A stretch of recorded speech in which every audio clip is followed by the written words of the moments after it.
Accusé de corruption, ce milliardaire a fait fortune dans le secteur minier en République démocratique du Congo.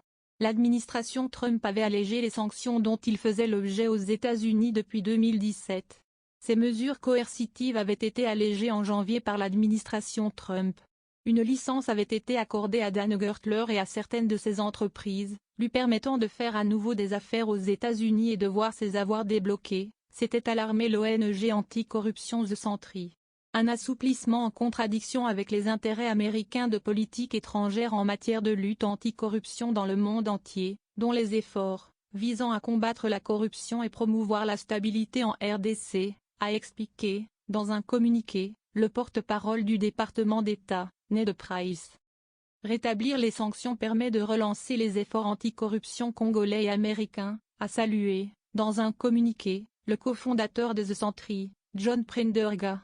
Selon plusieurs ONG, dont Global Witness, l'homme d'affaires avait toutefois réussi à réorganiser son empire.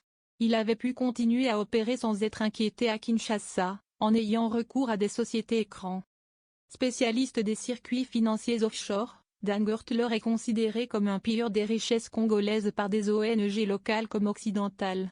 Ce proche de Joseph Kabila, l'ancien président de RDC, aurait fait perdre plus de 1 milliard de dollars de revenus à l'État congolais, dans un pays qui compte parmi les plus pauvres de la planète. Accusé de corruption,